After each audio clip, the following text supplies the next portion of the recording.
selanjutnya kita ke Ustadz Mujibur Rizal nih, Ustadz, yang katanya sektor pariwisata juga akan terganggu dengan sektor pariwisata juga akan terganggu dengan adanya kanun LKS ini. Ya, sektor wisata yang seperti apa yang dimaksud ini? Ya. Atau menurut Ustadz sendiri, apakah sebenarnya terganggu atau tidak sini, Ustadz? Silakan, Ustadz. Baik, terima kasih.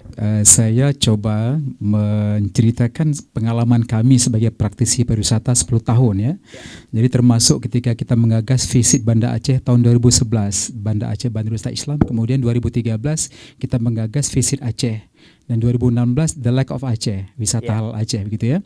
Nah, jadi berdasarkan pengalaman ini yang kami melihat bahwa sebenarnya kebutuhan daripada pariwisata Aceh itu adalah wisata syariah ataupun wisata halal ataupun wisata Islami. Jadi saya coba mendefinisikan dulu. Jadi Islam is the way of life. Islam adalah cara hidup, dinul hayah ya. Islam itu agama universal global.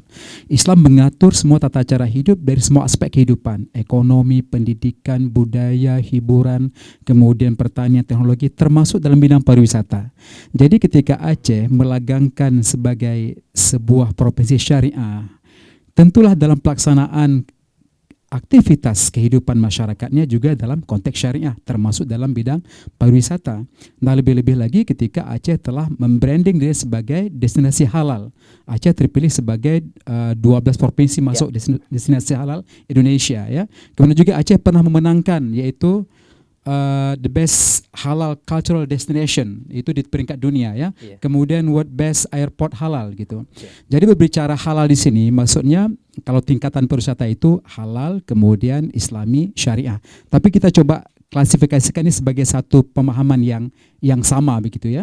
Nah, kalau kita melihat di sini, apakah yang dimaksud dengan wisata halal ataupun Islami ataupun syariah itu? Jadi definisinya ialah bahwa berbagai macam kegiatan wisata yang didukung oleh berbagai fasilitas serta layanan yang disediakan masyarakat, pengusaha, pemerintah yang memenuhi ketentuan syariah. Jadi termasuk dalam bidang transaksinya nanti ada perbankan syariah di situ. Nah, jadi ini satu kesatuan yang tidak dapat dipisahkan. Nah, kemudian kita melihat tren dunia hari ini adalah wisata halal.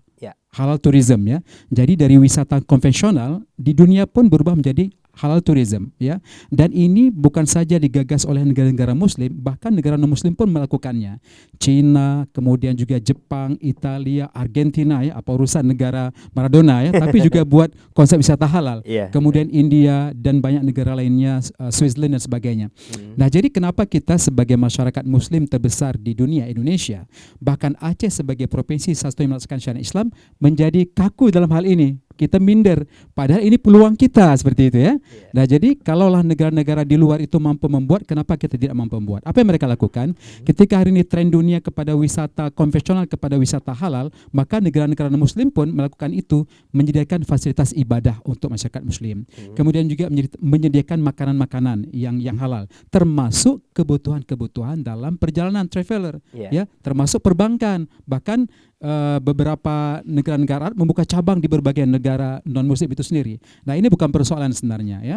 Artinya ini peluang kita yang besar. Nah, nanti kalau ditanya bagaimana, apakah dengan adanya kanun LKS ini akan mengganggu sektor pariwisata, saya ingin mengatakan bahwa ketika Aceh telah menggagas wisata halal ataupun syariah, The Lake of Aceh adalah Aceh sekarang menjadi satu-satunya destinasi yang paling diminati di Indonesia untuk wisata syariah atau wisata halal.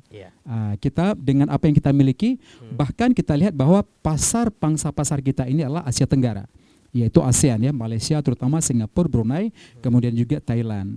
Nah, kemudian juga di samping negara-negara yang lain. Artinya ketika kita membuka sektor pariwisata untuk Aceh, ini terbuka untuk yang lainnya, juga untuk negara muslim. Tapi hari ini tren dunia itu ialah wisatawan muslim dunia. Nah, jadi ini peluang yang luar biasa, dan kita melihat bagaimana benefit yang diberikan ya, multiplier efek yang diberikan dari sektor wisata halal ini kepada Aceh ini luar biasa. Kita lihat Banda Aceh PAD bertambah luar biasa, dengan kita melihat tumbuhnya dari segi transportasi. Dulu kami pertama sekali membangun pariwisata ini dulu dengan bus damri ya, bawa tamu ya, bahkan dengan labi-labi, dengan becak. Tapi sekarang sudah ada puluhan bus yang dimiliki oleh pengusaha lokal Aceh. Belum lagi pertumbuhan hotel yang luar biasa, restoran dan makanan, kemudian souvenir dan sebagainya. Artinya peluang sektor pariwisata halal ini, syariah ini 5 tahun terakhir ini luar biasa. Jadi lebih-lebih dengan adanya LKS ini, kanun LKS ini memperkuat lagi ya dari aspek-aspek teknis dalam transaksi, dalam penggunaan dan sebagainya, sehingga sebenarnya secara tidak langsung juga mendukung sektor pariwisata. Jadi tidak perlu dibenturkan gitu ya. Jadi itu tidak benar kalau dengan ada ini sektor pariwisata kita akan tidak maju sebagainya, tidak. Berarti Bahkan tidak benar, hari ya? ini bahkan pengalaman kami sebagai praktisi di lapangan bahwa hari ini tidak ada persoalan. Tamu-tamu dari luar datang kemari, apakah mereka transfer, kemudian lagi satu berita yang menggembirakan yang dikhawatirkan, walaupun selama ini mungkin belum ke sana, produk-produk dari disampaikan Pak Firman tadi sebenarnya sudah sangat mengcover apa yang ada dalam industri pariwisata ini begitu. Jadi bukan sebuah ketakutan ya, tapi mungkin karena tadi faktor pemahaman juga, ada miscommunication yang ada ketakutan berlebihan. Sebenarnya dalam praktek kami sendiri sebenarnya tidak ada persoalan. Nah, jadi ini menjadi bagi kami bahwa dengan ada penguatan pada pelaksanaan syariah ini juga memperkuat daripada konsep pariwisata Aceh itu sendiri. Dan kita yakin bahwa Aceh menjadi destinasi yang sangat menarik untuk dunia Islam dengan apa yang ada pada di Aceh ini. Yang pertama, kenapa orang datang ke Aceh? Pertama kan syariat Islam itu sendiri. Mereka datang ke Aceh. Yang kedua, sejarah dan budaya Aceh. Kemudian alamnya yang begitu indah, budaya yang kaya. Jadi aspek-aspek ini dimiliki oleh Aceh. Jadi kenapa kita mesti ragu-ragu untuk kuat dalam konsep ini? Oke, jadi ada juga pelaku usaha pariwisata yang sangat merasa ini dengan adanya kanun ini sangat berpotensi mengganggu potensi pariwisata yang ada di Aceh itu. Itu sudut pandang dari mana sih, Ustaz?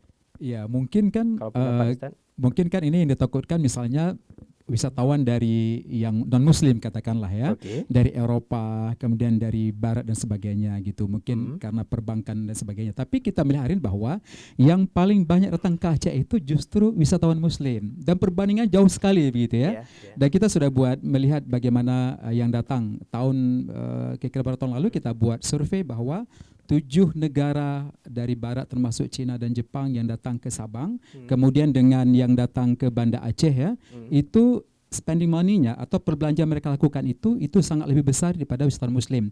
Dan kenapa hari ini bahwa negara-negara muslim pun membuka wisata halalnya, karena melihat perjalanan wisatawan muslim ini membelanjakan uang yang begitu banyak. Nah, jadi kalaulah negara-negara muslim pun berani mengambil satu konsep halal tourism ini ya, kenapa kita yang memang notabene muslim itu menjadi sebuah ketakutan? Jadi saya rasa itu mungkin tidak seperti itu. Bahkan potensi pasar kita ini kita nggak perlu jauh sampai ke negara-negara benua yang lain. Kita coba garap dulu yang terdekat di Asia Tenggara. Di Asia Tenggara ini ada 20 juta muslim ya. Jadi kalau kita ambil 10% saja untuk berwisata ke Aceh, 2 juta, Aceh tidak mampu bekerja hari ini. Insya Allah benefitnya luar biasa kepada industri pariwisata, sektor UMKM, dan peningkatan ekonomi masyarakat dengan rezeki yang berkah. Ya, baik Ustaz. Berarti intinya juga tidak ada masalah ya dengan di pariwisata ya? Sejauh ini pengalaman kami tidak dalam pelaksanaan belum ada masalah. Begitu. Tadi di sisi perbankan tidak ada masalah, sisi pariwisata tidak ada masalah. Kemarin juga kita sempat ngobrol di podcastnya Ujung Barat dengan Pak Putra. Sisi para pengusaha juga rata-rata tidak ada masalah. Tapi kenapa ini menjadi sebuah masalah? Mungkin hal ini bisa diketahui atau punya penjelasan lain dari sisi dan sudut pandang mahasiswa. Biasa kan mahasiswa sudut pandangnya agak sedikit liar ya. Ya.